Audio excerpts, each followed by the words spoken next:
is to say that today is a great day for the Outspan Global University. As you know, we were here to give the interim letters, and we are really proud of what the Outspan people have done.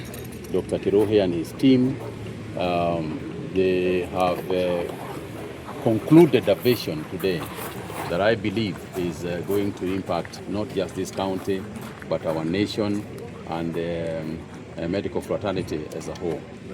The second thing I think that I might want to mention in this press conference is obviously the link between food and health, and the fact that across the country we are checking, observing, using all sorts of methods and technology to ensure that the food that we grow is healthy food.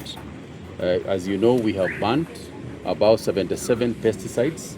We have made a ruling, a policy decision, that no pesticides or chemicals that are banned anywhere else in the world will be used here in Kenya. And that is something that we have stuck to and something that we are doing. At the same time, we have had engagements with the pyrethrum processors of pyrethrum products, so that they can replace the chemical products with organic products that we are going to produce. So that means that at agriculture, we are also conscious of what people are going to eat, and we will take every measure necessary to ensure that what people eat is produced as much as possible organically and as much as possible using our own indigenous knowledge. I think the third thing that I would like to mention is to do with fertilizer. There is a great demand for fertilizer. As you know, the government is subsidizing fertilizer. Within the supplementary estimates that we have done, and the ones that I defended last week, there is some 8 billion shillings supposed to go towards subsidized fertilizers.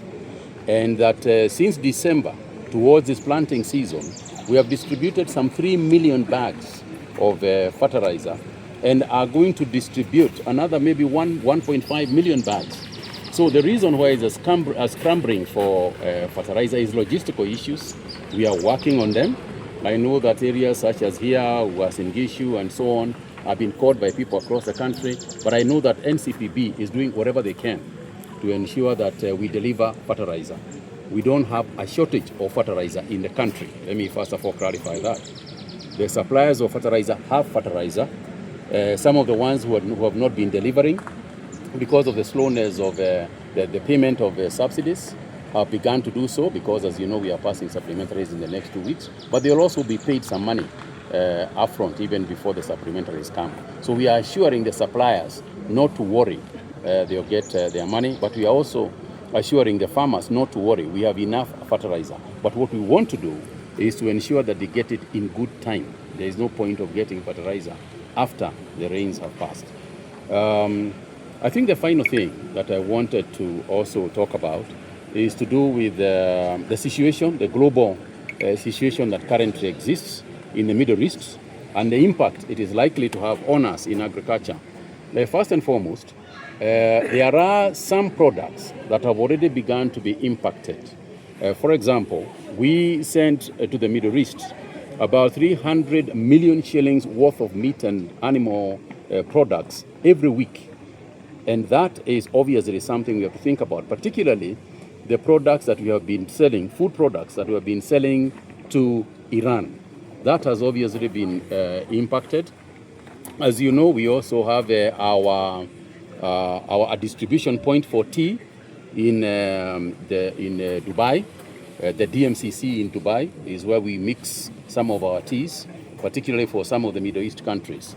However, we have also taken measures to ensure that we are looking elsewhere. For example, when it comes to the meat market, to the goats and meat and so on, there is also alternative markets that have arisen, as a result of the same situation. So we believe that we will be able to cater for other markets and replace the markets that are currently in conflict. Or nobody can escape, a situation such as this one. The issue is what measures we can take to mitigate against negative impacts in our economy and impacts particularly in our agricultural sector. We are working around the clock. We have a team within the government that is assessing. Our Ministry of Foreign Affairs is deeply involved in this. So we are confident that we can get out of it in as good a shape as we can. So, Waziri,